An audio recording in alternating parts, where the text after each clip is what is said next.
Hello there, everybody. Today we're going to show you how to turn your uh, nameplate designs into something that we can mill. We're going to do some modifying and editing in Carbide Create. It's a new software that we haven't used yet, so let's go ahead and get there.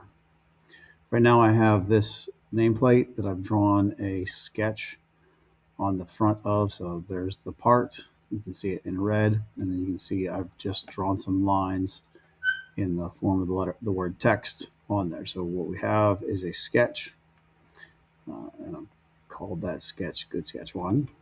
And you can see it's just a series of lines.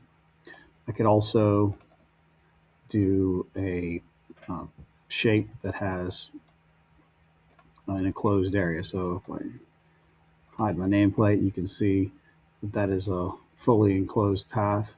So both of these styles will work, and I'm going to show you how to do both of those. So right now, we've got a bunch of stuff going on over here, but the first thing you need to recognize is what do we have? We have uh, this Panther sketch, which I'm calling Good Sketch 2. We've got this text sketch, Good Sketch 1. And then we have the nameplate outline sketch that we're going to export. So we're going to get all those three sketches, and I'm going to export them individually and show you how to put them together in Carbide Create so that we can trace those and cut them out with our milling machine. And I'll show you all the settings to set up the Toolpaths. So first thing I need to do is I'm going to right click on those sketches. We're going to choose export and make sure you set a name. So name all of these. I'm going to call this sample. Setting up the format is DXF. It will pop up most likely with DWG, but you want to make sure it's set up as DXF. And the rest of the settings are fine. It should be release 14 inches and set Z height 0, normal positives. So that's the first one. And so that was our nameplate. Now we're going to go get the Good Sketch 2 and Good Sketch 1. So right click, export as DXF, and we're just going to call this one text, export, and then Good Sketch 2, export DXF, and for DXF, release 14, okay, export. And now I'm done with OnShape for a while. So I'm done with my CAD software. And we're going to head over to Carbide Create. To get to Carbide Create, you're going to need to go to your Windows menu. And you're going to need to be on one of the computers that has Carbide Create. If your personal laptop does not have it, you'll need to get one of the classroom laptops. So we're going to type in Carbide. And you'll see Carbide Create V7 will pop up. Again, this will only happen if you are using one of the classroom laptops. Let me go ahead and open that software up. And it's going to take a few seconds to get loaded. Once it's loaded, you'll see it's a different work environment than what we saw before. Before we do anything else, we need to establish what size piece of material we're going to work with and what our machine is. So the machine that we're working with is a Carbide Nomad 3, and we're going to be working with a 5.5 inch by 5.5 inch piece of material. Over here on the design tab, you'll see setup, and there's job setup. It looks like a little gear. We'll click on that little gear, and we're going to set our piece of material to 5.5 inches by 5.5 inches.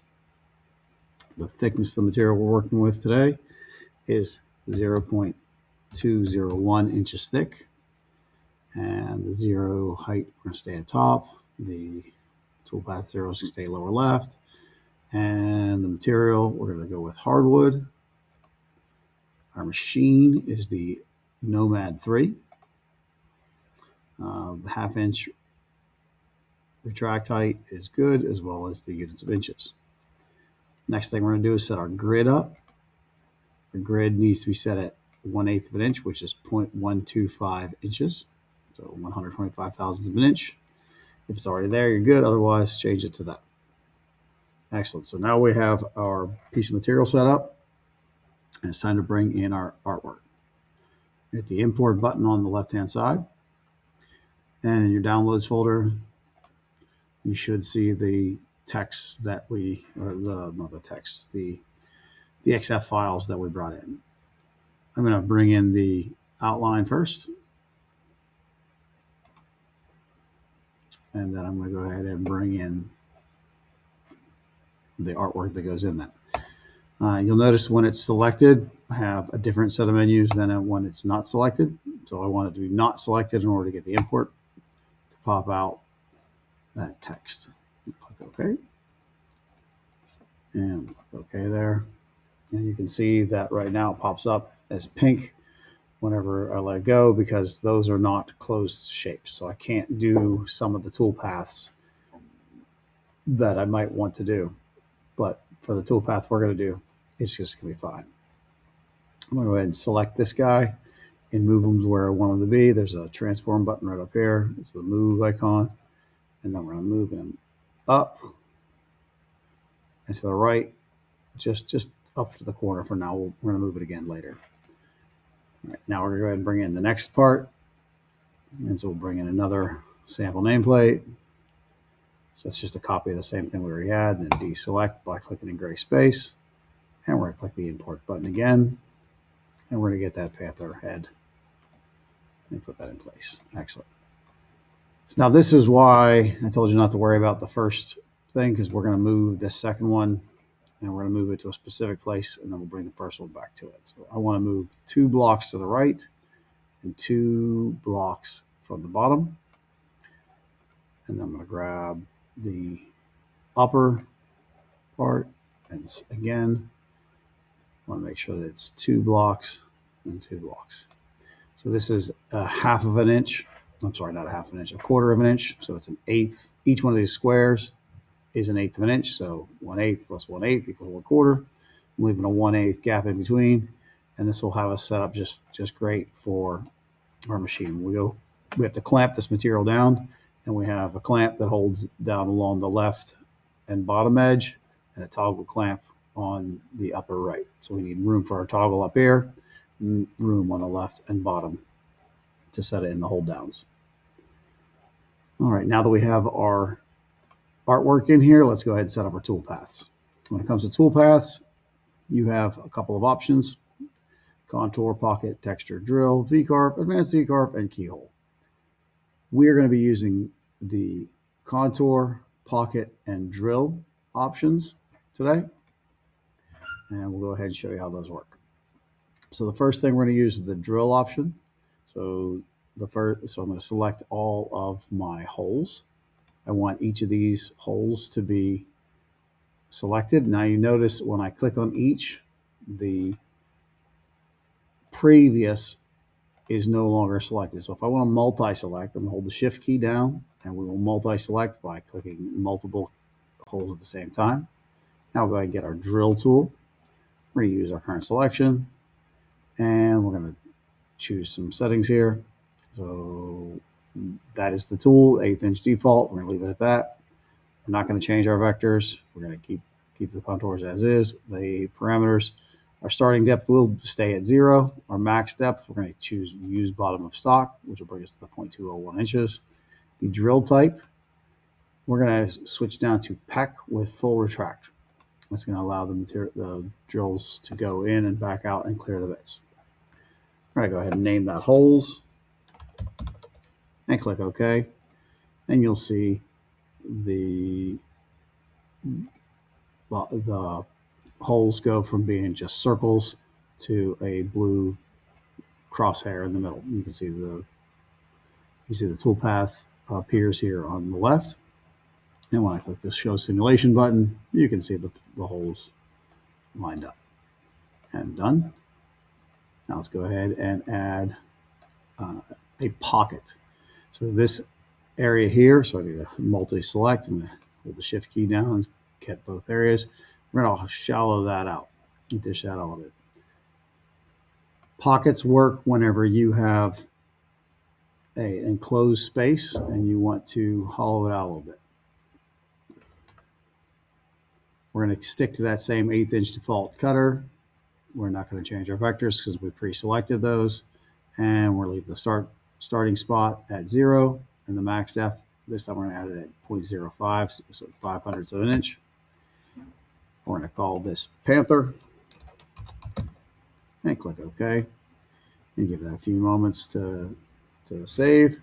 And then we can check it by hitting Show Simulation. As you can see what we're looking at. So that area is going to hollow out a little bit. You can see we're taking 0.05 of an inch off the top of that surface. Click Done. Let's go back into our Toolpaths menu, and we're going to set up our next toolpath. Next set of toolpaths we're going to use is called a contour.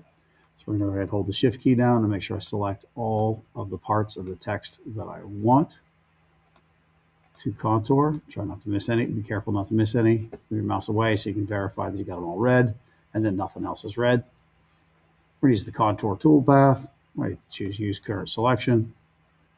And again, 1/8 inch default, not changing any vectors, starting at 0.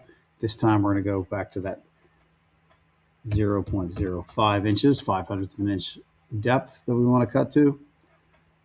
Notice right now that the offset is to the left. That is the default setting.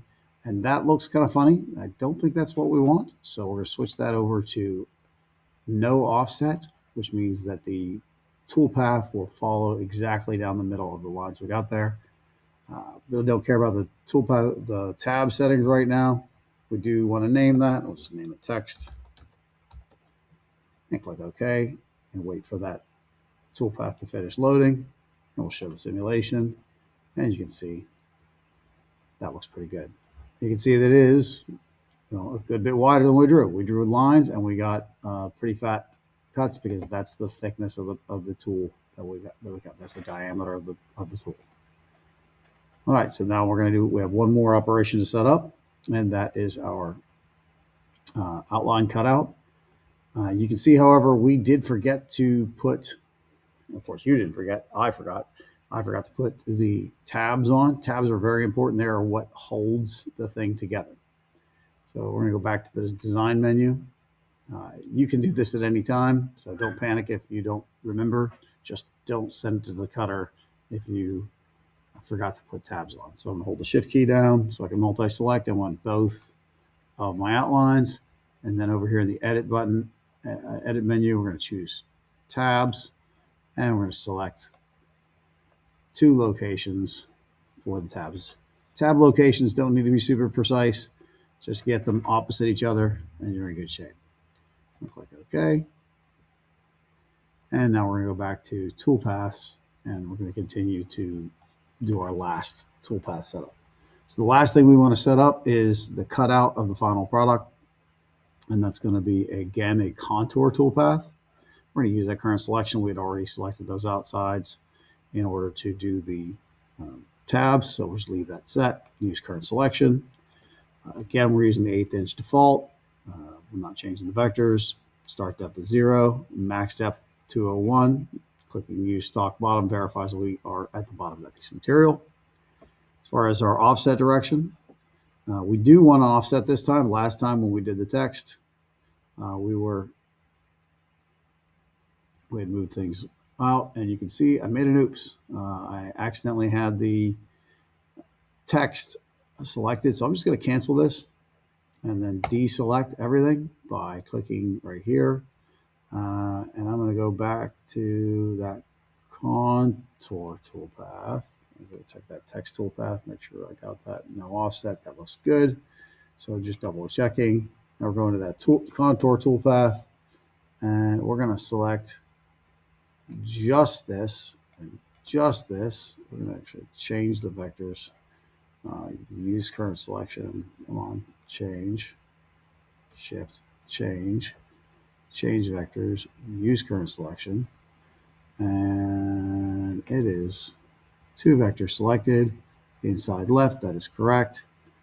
201, 0.02, 0.2, and 0.07 are the widths we want for our tabs. We're going to call that outline and click OK. And hopefully that fixes it. And it did fix the mistake I made earlier, no problem. Now we're click show simulation, and you can see now we have our parts cut out, or ready to cut out, and everything is there. I can see right down on it. I left 2 tabs. Make sure that, again, those tabs are important. Make sure you have them.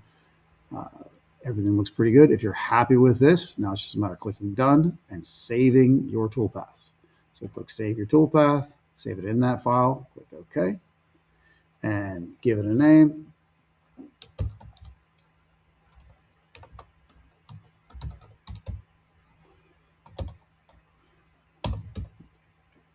So give it a name that you'll remember and is unique. Click save. And you're going to want to be able to move this from one computer to the other. So right now that is stored on this computer that I'm working on. And that's really useful if your computer's hooked up to the mill, but your computer probably isn't hooked up to the mill. So what I'm going to do next is we're going to move this this file we just created up to our OnShape and using our OnShape as a Dropbox. So we'll hit the plus sign here and choose import. And we're going to go ahead and import that demonstration and click open. And in a few seconds, you'll see a new tab form that has your stuff. You see, here goes demo. Here goes demo 2026 C2D. Now this is ready to be downloaded and get us set up at the mill so we can set up and run our mill.